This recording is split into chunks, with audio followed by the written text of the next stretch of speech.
Efesios capítulo 1,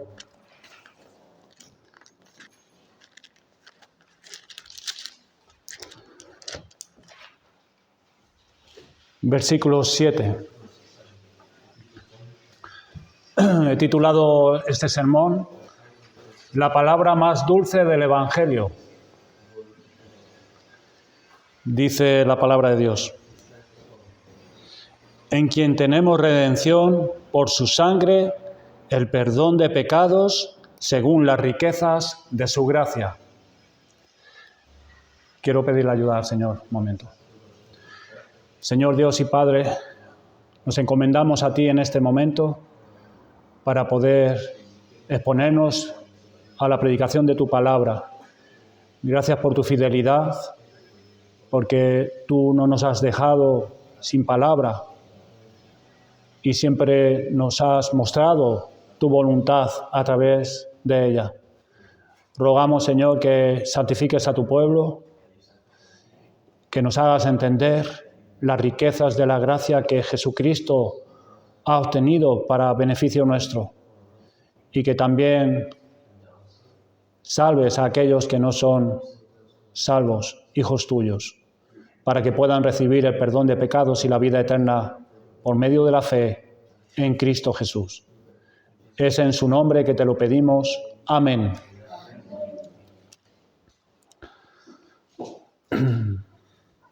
No hay palabra más dulce que la palabra perdón. Ninguna promesa del Evangelio es más preciosa y básica que el perdón de pecados. Nuestros pecados se levantan contra nosotros, nos llegamos a hundir bajo el peso del convencimiento de nuestras faltas y anhelamos saber que Dios mostrará misericordia y quitará nuestra culpa. Es por esa razón que la palabra perdón es tan dulce, pero lo es solo para el alma cautiva y abatida. Nos preguntamos, ¿es posible que mi pecado sea perdonado enteramente y para siempre? Dios es justo, Dios es santo y yo soy pecador. Él no puede negarse a sí mismo y por tanto no puede permitir que el pecado quede sin castigo. El pecado incurre en una terrible deuda moral y espiritual. El pecador ha dejado de dar a Dios su amor y la obediencia que le debe a Dios como creador. Como resultado, los hombres y mujeres son reos de la justicia de Dios y deben perecer bajo su ira. ¿Puede el peso del pecado ser quitado? ¿Puede ser quitada la roja mancha? ¿Puede ser borrado la negrura en el alma por nuestros pecados? Jesús vio que el pueblo que vino a salvar estaba muriendo bajo el peso de una deuda moral que había incurrido al pecar contra Dios. Por esa razón Jesús vino al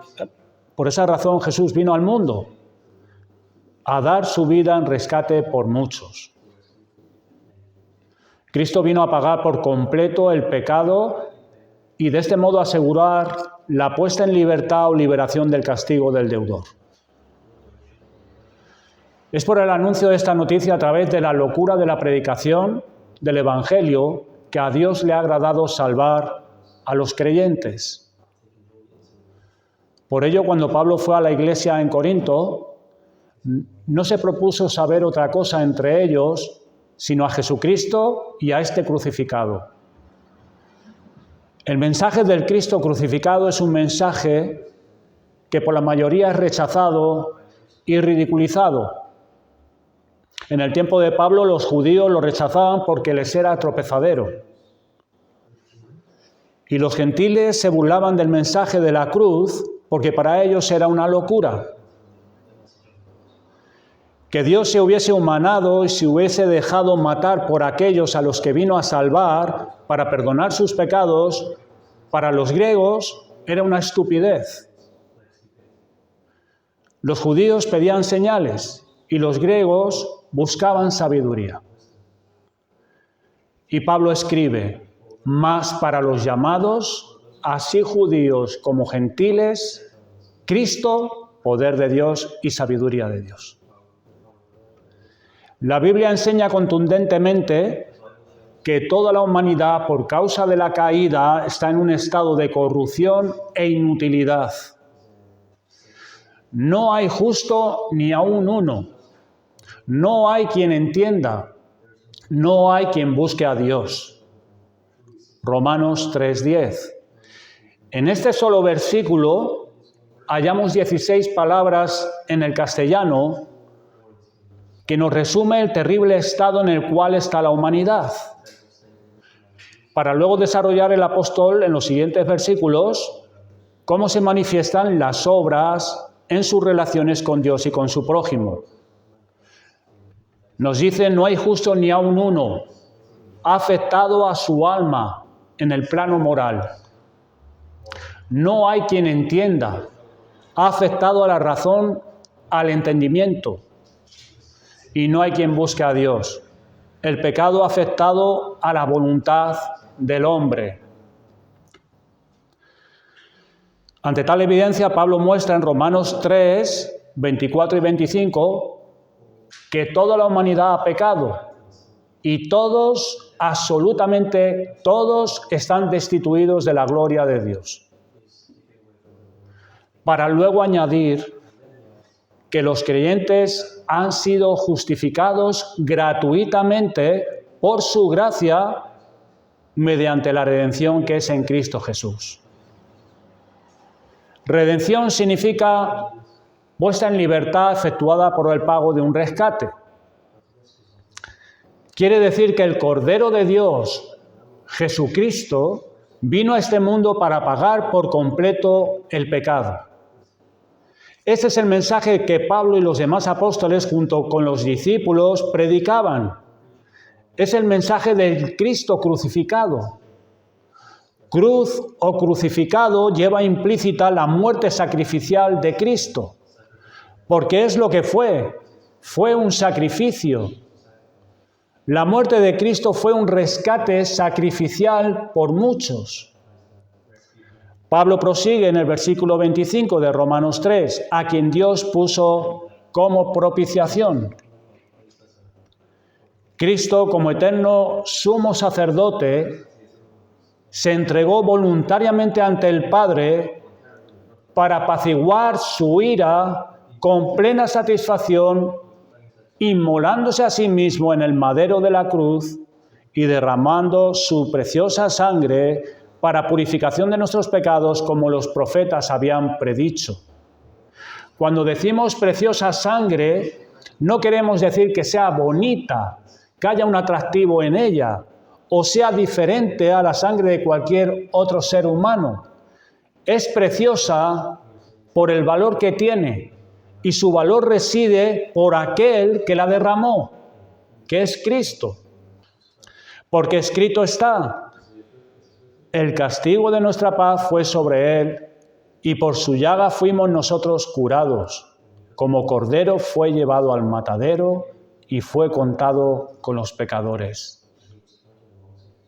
Siempre debería, hermanos y amigos, asombrarnos cuando leemos pasajes como este, y nuestra alma debería abatirse y afligirse.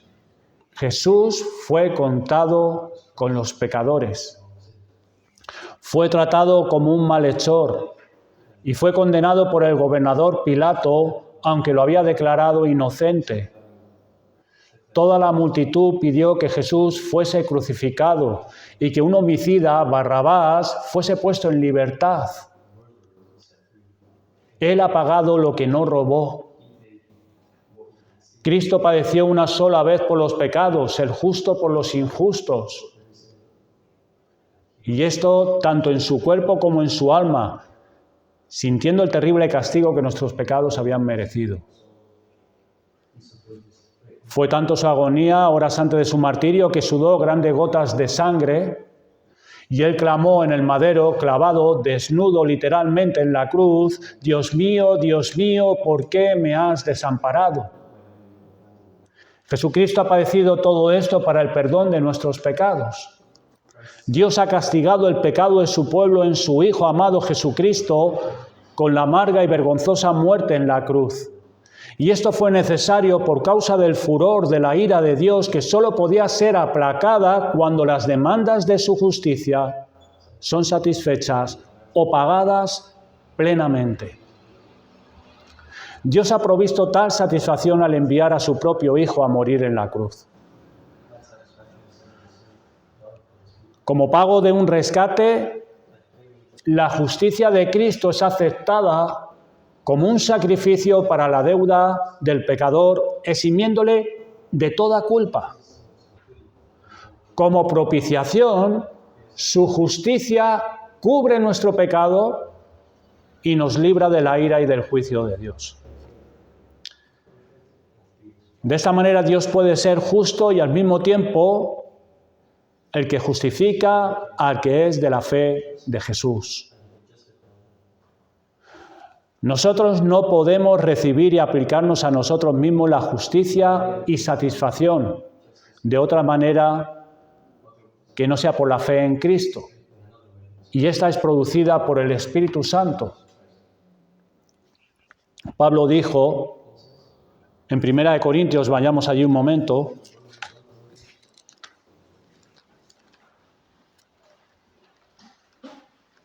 Primera de Corintios capítulo 2, versículos 7 y 8.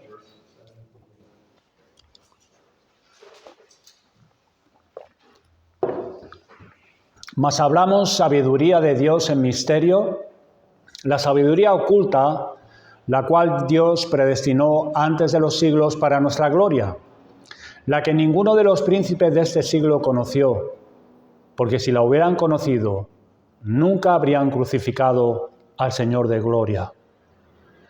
El Evangelio era el plan oculto de Dios antes de la fundación del mundo. En el tiempo Él lo ha revelado de la manera más clara posible en Jesucristo, quien fue hecho sabiduría por nosotros.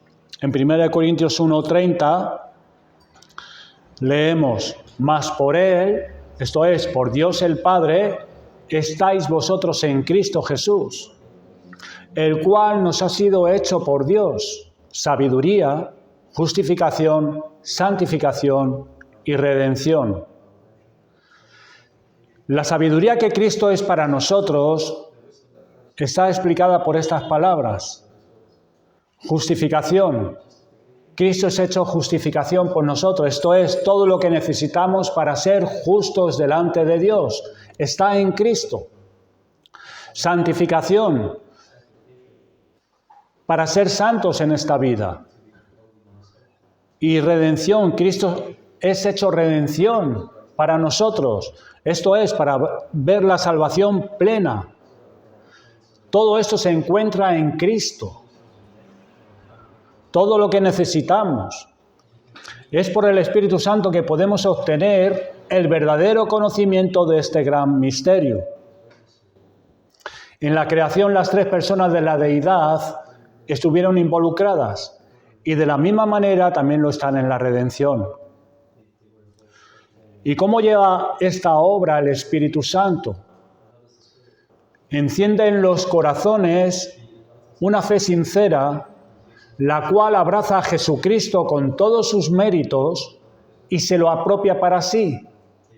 Y fuera de Él ya no buscan ninguna otra cosa.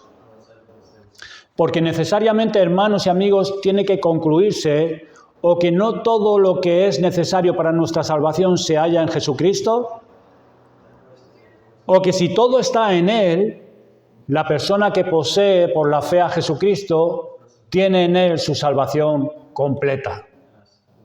Y ya no tiene que buscar nada más en ningún otro lugar. Es por esa razón que el hombre es justificado solo por la fe. Es decir, por la fe sin obras. Sin embargo, hay que aclarar que no es la fe misma la que nos justifica. No es tu fe la que te salva o la que te ha salvado. Pues ella es solamente un medio por el cual abrazamos a Cristo, que es nuestra justicia que está en los cielos. Es por Jesucristo quien nos imputó todos sus méritos y las obras santas que Él ha hecho por nosotros y en nuestro lugar. Él es nuestra justicia. Y la fe es un instrumento que nos mantiene con Él en la comunión con todos sus bienes, los cuales, siendo hechos nuestros, son más que suficientes para la solución de todos nuestros pecados. ¿Cuáles son sus méritos? Y sus obras santas que Cristo Jesús ha hecho por nosotros y en nuestro lugar. Su humillación, su amor a Dios el Padre, su obediencia. Su obediencia. Ese es nuestro fundamento, la obediencia de Cristo. Como leemos en Romanos 5:19, porque así como por la desobediencia de un hombre, Adán, los muchos fueron constituidos pecadores, así también por la obediencia de uno, Jesucristo, los muchos serán constituidos justos. Qué importante es la fe, porque es la que nos une a Jesucristo. La verdadera fe es la que abraza y descansa en Cristo para seguir recibiendo todas las bendiciones que Él ha logrado por medio de su muerte y su resurrección. A lo largo de nuestro caminar hemos sido muy infieles al Señor. Hemos pecado contra el amor de Dios. Hemos pecado contra la gracia de Cristo y hemos entristecido al Espíritu Santo. Deseamos saber con certeza que al igual que nuestros pecados pasados en nuestra ignorancia fueron perdonados, también lo serán los que cometemos en la luz que hemos recibido. En verdad, los pecados que hemos cometido siendo creyentes son más dignos de condenación, porque hemos pecado con mayor luz. Hemos pecado contra el amor y la gracia de Dios. Tenemos muchos motivos para humillarnos, entristecernos y lamentarnos por nuestras debilidades y pecados y arrepentirnos sinceramente. Nuestra bienaventuranza radica en el perdón de nuestros pecados por la voluntad de Jesucristo. Él vino a salvar, dando su vida por los pecados de su pueblo, para morir y resucitar al tercer día, para nuestra reconciliación, para nuestra justificación, santificación y glorificación. Así que la bienaventuranza del creyente radica en que Dios nos ha imputado la justicia sin obras. ¿Es esto verdad? ¿Se me ha imputado justicia una vez? ¿2 veces? ¿He cubierto mi pecado para en algunas ocasiones? El buen samaritano, tenemos la parábola del buen samaritano. Al partir, dio al mesonero 2 denarios y le dijo: cuídamele y todo lo que gastes de más, yo te lo pagaré cuando regrese. Hermanos, hay provisión de gracia de parte de Dios para los que pertenecen a Jesucristo. No una vez, no solo para algunas veces, sino para siempre. Para siempre. El Salmo 32, versículos 1 y 2, dice: bienaventurado aquel cuya transgresión ha sido perdonada y cubierto su pecado. Cubierto. Bienaventurado el hombre a quien Jehová no culpa de iniquidad y en cuyo espíritu no hay engaño. Pero yo merezco ser condenado y ser desechado para siempre por Dios, por la luz que me ha sido dada, por la luz que he recibido. Pero se me anuncia en el Evangelio que Dios no me desecha, sino que me acoge clemente y misericordioso, guiándome a la cruz para contemplar una vez más a su amado Hijo Jesucristo, para que me arrepienta y me levante para seguir adelante. Aquí no hay lugar para el mérito propio, hermanos, ni para la vanagloria. Cuán grande es el amor de Dios, cuán tierna es su paciencia y cuán extensa es su clemencia y misericordia hacia su pueblo.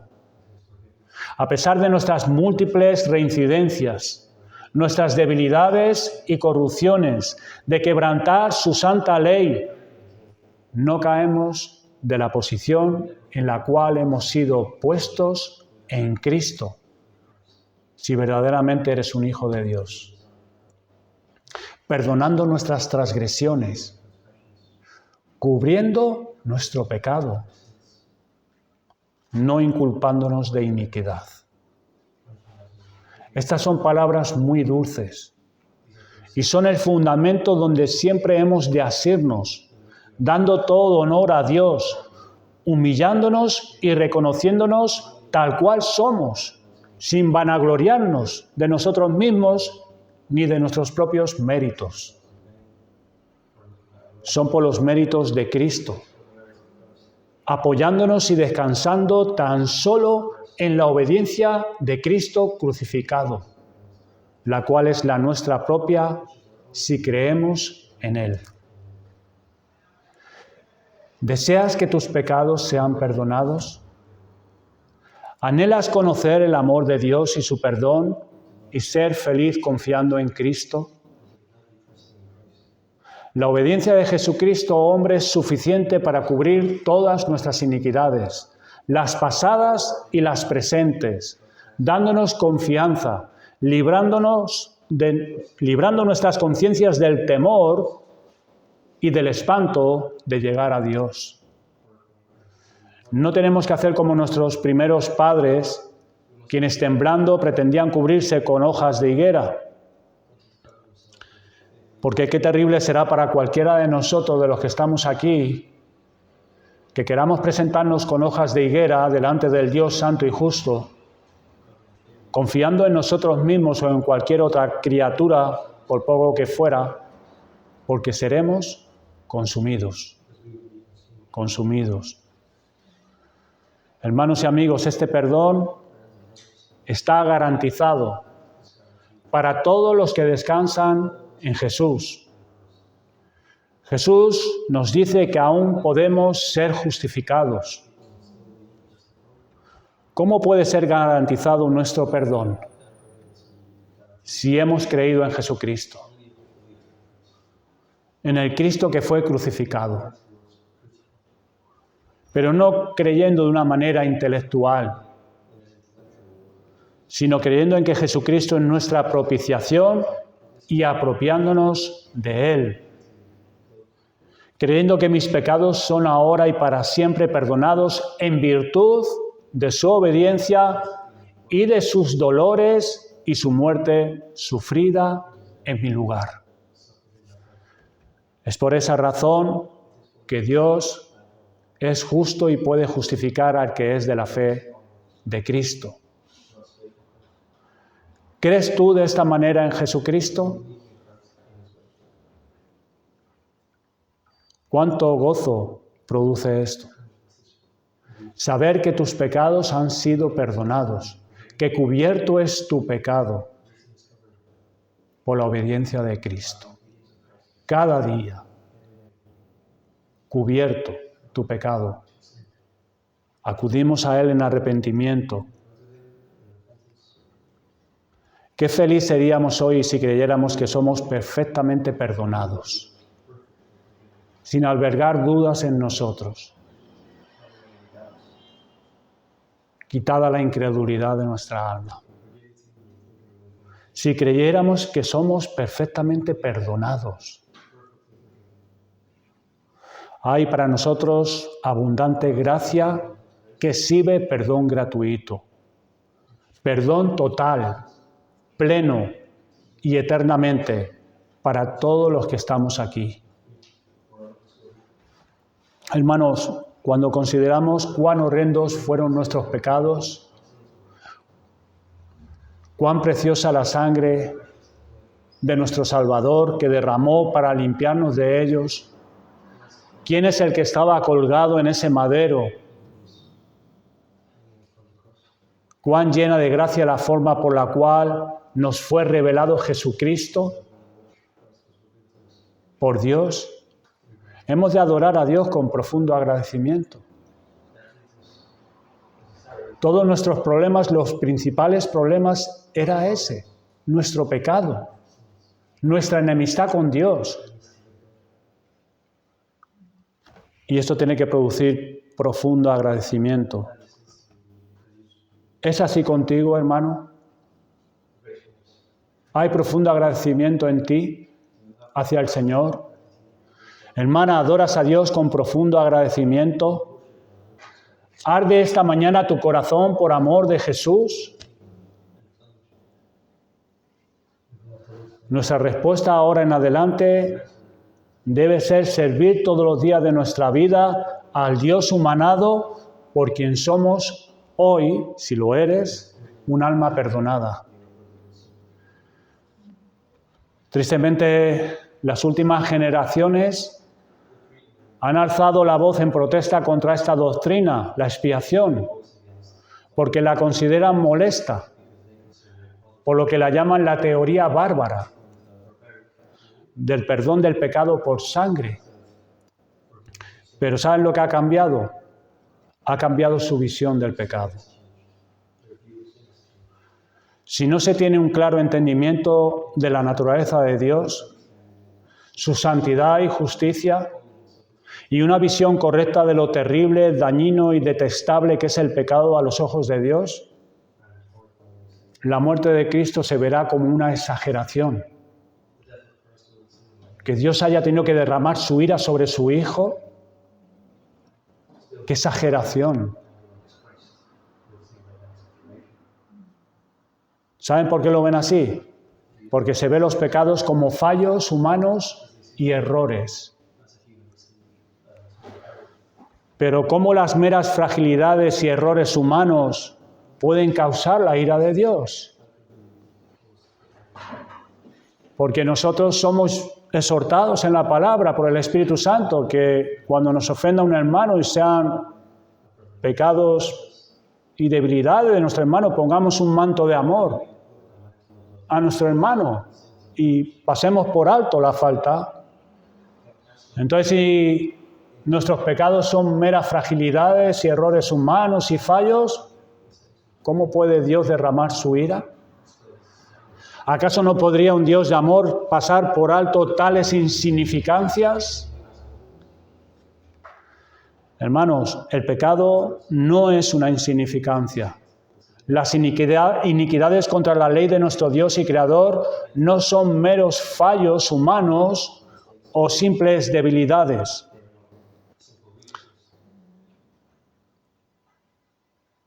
Requirieron la muerte del Señor Jesucristo. Para poder ser perdonados de todos nuestros pecados eternamente y para siempre, se requirió la muerte de Jesucristo. Es por medio de los sacramentos que hoy vamos a participar, pero es por medio de los sacramentos, tanto del santo bautismo y de la cena del Señor, que Cristo dirige nuestra fe a su sacrificio en la cruz, como el único fundamento de nuestra salvación. El uno, el bautismo, es señal del lavamiento de pecados por su sangre. El otro, la cena del Señor, es una demostración de la muerte de Cristo hasta que Él vuelva. Y ambos sacramentos sellan a nuestro corazón la promesa de la redención a través de su sangre y del perdón de pecados. En Cristo hay perdón de pecados, plena y eternamente, total y gratuitamente, para cualquier alma abatida y cautiva por el pecado.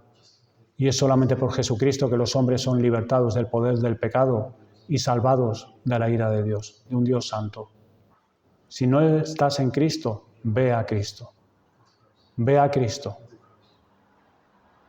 Con fe. Fe sincera, fe genuina, salvífica. Y apropiate de Él. Vamos a pedir la ayuda al Señor.